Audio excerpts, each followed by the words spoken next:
আসলে ভালো কাজে বাধা বেশি। আমি আমার জীবনে অনেক ভালো কাজ করতে গিয়ে অনেক বাধার সম্মুখীন হয়েছি, কিন্তু কেউ আটকাতে পারে নাই। আপনারা জানেন দেলোয়ারা বেগম, উনি হচ্ছে কি ইসলামপুর 1 নম্বর ওয়ার্ডের বাসিন্দা। সে আজকে 20 বছর ধরে একটা গড় শূন্য জীবন যাপন করতেছে একটা মেয়ে নিয়ে। কারো সুখে পড়ে নাই একটা ঘর তৈরি করার জন্য। আমরা যখন রফিক ভাইয়ের সহায়তা একটা ঘর যখন তৈরি করতেছি, এখানে এসে নাকি বন কর্মকর্তারা বাধা দিচ্ছে। কেন বাধা দিবে? এই জায়গাতে দেখেন চারদিকে আজকে 40 বছর ধরে বসতি। এই ঘর এই জায়গা ডানে বামে সব দিকে বসতি, সেইখানে এই ঘরটা করার সময় কেন বাধা সৃষ্টি করলো? এটা একটি মানুষের কাতারে পড়ে?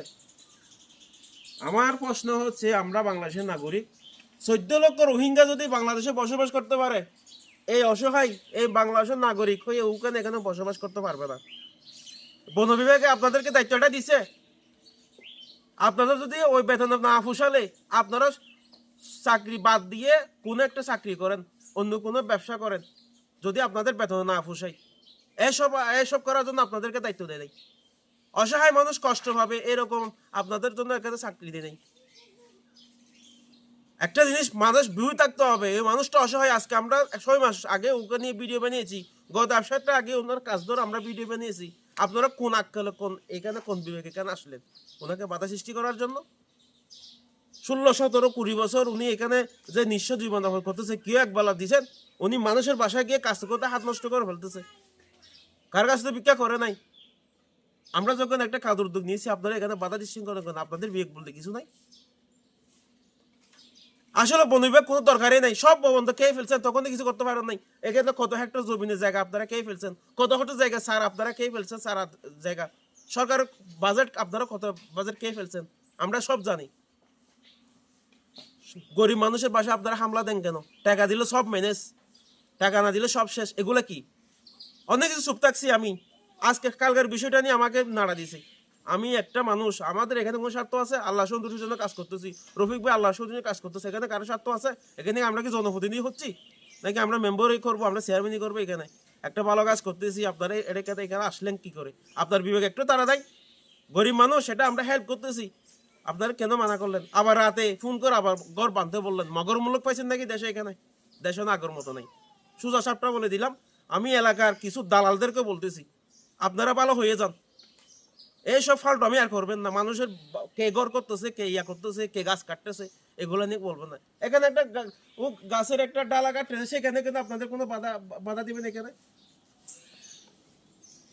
একটা মানুষ সীমা সীমা থাকা দরকার। বন বিভাগে চাকরি করেন, আপনার চাকরির বেতন যদি ওই বেতন না পোষালে সুন্দর করে চাকরির রিজেন দিয়ে অন্য কিছু করেন, বেশি ইনকাম হয়ে এরকম কিছু করেন। মানুষকে আর হয়রানি করিয়েন না, সোজা একটা বলে দিলাম। আমি ফুল সিরিয়াস নাফিদকে রেঞ্জকে বলতেছি, আপনাদের অনেক অভিযোগ আমার কাছে আছে।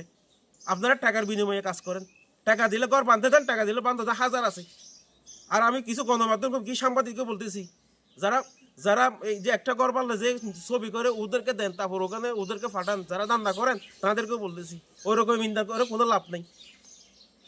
আমি আমার যে ঈদগাতে কয়েকজন এরকম সাংবাদিক আছে তাদেরকে বলতেছি, আমি নাম এখনো বলতেছেন, আপনারা ভালো হয়ে যান, জায়গা থেকে টাকা ইনকাম করার দান্ডাটা একদম ফেলে দেন, নইলে আরো অবস্থা ভয়াবহ হবে। আমরা আজকে কয় বছর ধরে এখানে সাংবাদিকতা করতেছি, কেউ বলতে পারবে আমি জায়গা থেকে কোনো এক টাকা নিয়েছি?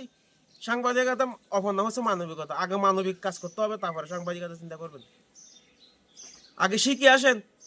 সাংবাদিকতা আগে বলে এন একটা ঘর করতেছে, ছবি করে দিলেন, ফরেস্টের কাজ করতেছে না, ফরেস্ট করতেছে, আবার টাকা টাকা ইয়ার পরে চুপ থাকলেন। এটা আপনি আপনার সাংবাদিকতা?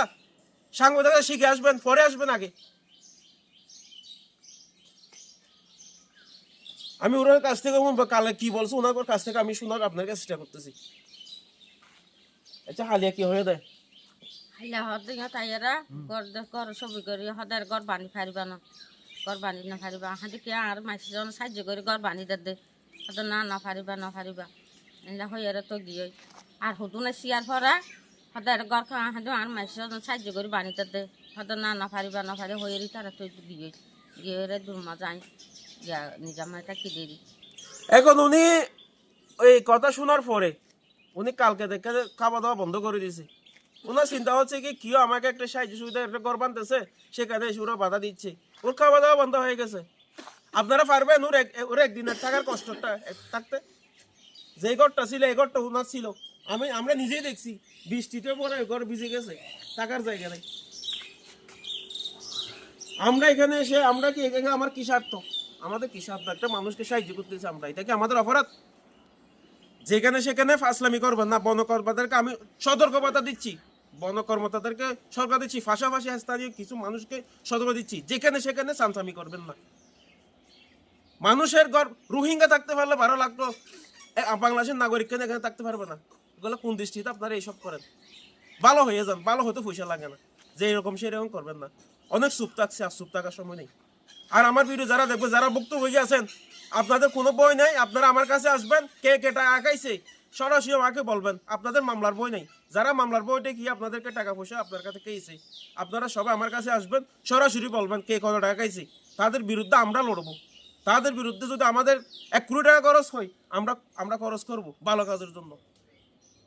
আপনারা কোনো মামলার কোনো বই করবেন না, কোনো ধরনের টাকা পয়সা লেনদেন করবেন না। এখানে টাকা পয়সা দিয়ে কাউকে এখানে গিয়া করবে না, এঙ্গেজ করবেন না। এখানে শুধু কথা আমি বলে দিলাম, যে কোনো একটা সীমে থাকা দরকার থাকে। যেখানে সেখানে চুবল মারার চেষ্টা করবেন না। চুবল করার আগে চেষ্টা করবেন সেটা কি লোহা নাকি মানুষ। নিজের বিবেককে একটু টানা দিয়েন, আপনারও মরতে হবে। আপনি যে মানুষের গুগুলা খান, ঘুষগুলা খান, এগুলো মরলে আপনাকে কি দিবে, কি ফরকালে কি দিবে এগুলো? আসলে কথা অনেক মাথায় ভালো ছিল না, অনেক কথা খারাপ হয়ে গেছে। আমি সবাইকে বলি নাই, যারা খারাপ করছে তাদেরকে এই জন্য আমি বলছি। সবাই ভালো থাকবেন। আসসালামু আলাইকুম।